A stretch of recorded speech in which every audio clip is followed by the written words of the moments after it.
2025 club বিশ্বকাপের মহড়ান শুরু হয়েছে মার্কিন যুক্তরাষ্ট্রে। স্বাগতিক ম্যাচে ইন্টার মায়ামি ও আল আহলি গোলশূন্য ড্র দিয়ে উদ্বোধন হয় মহাদেশীয় ক্লাবের শ্রেষ্ঠত্বের লড়াইয়ের। 15 জুন থেকে 13 জুলাই পর্যন্ত চলবে এই টুর্নামেন্ট, যেখানে 32টি দল অংশ নিচ্ছে। ফিফার ইতিহাসে প্রথমবারের মতো এত বড় পরিসরে Manchester city, Real Madrid, Bayern Munich, PSG এবং তারকাখচিত দলগুলোর পাশাপাশি ফ্লামেঙ্গো, ফ্লুমিনেন্স, বোটাফিগোর মতো ল্যাতিন আমেরিকার শক্তিশালী ক্লাবগুলোও মাঠ পাতাবে। তবে এই ঝলমলে আলোর নিচে রয়েছে কিছু অন্ধকার। নিয়মের কঠোরতার কারণে বেশ কিছু শীর্ষ দলগুলো তারকা এই মঞ্চে দর্শক হিসেবে থাকছে। ফিফার নিয়ম অনুযায়ী 2021 থেকে 2024 সালের মধ্যে মহাদেশীয় ক্লাব প্রতিযোগিতায় চ্যাম্পিয়ন হওয়া দলগুলোই এবার ক্লাব বিশ্বকাপে সরাসরি জায়গা পেয়েছে।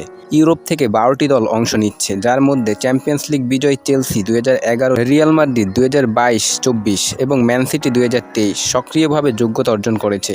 বাকি 9টি দল নির্বাচিত হয়েছে ইউএফার 4 বছরের র্যাঙ্কিং সিস্টেমের ভিত্তিতে, যা ক্লাবগুলোর ইউরোপীয় প্রতিযোগিতার পারফরম্যান্সের উপর নির্ভর করে। এছাড়া প্রতিটি দেশ থেকে সর্বোচ্চ 2টি দল অংশ নিতে পারবে।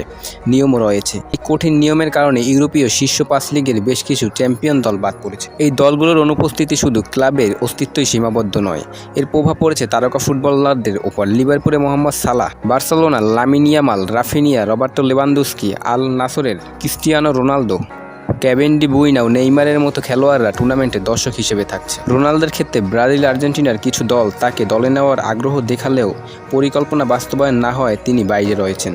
সান্তোসের হয়ে খেলা নেইমার এই মঞ্চে অনুপস্থিত। এই তারকার অনুপস্থিতি ক্লাব বিশ্বকাপের আকর্ষণ টুর্নামেন্টকে কিছুটা দুর্বল করলেও টুর্নামেন্টের প্রতিযোগিতামূলক চরিত্র অটুট থাকবে। লিওনেল মেসির ইন্টার মায়ামি, ম্যান সিটির কিলিয়ান এমবাপ্পে, ভিনিসিয়াস জুনিয়রদের ওপর নজর রাখবে সবাই। তবে এই টুর্নামেন্টে নেইমার জুনিয়র, ক্রিস্টিয়ানো রোনালদোর মতো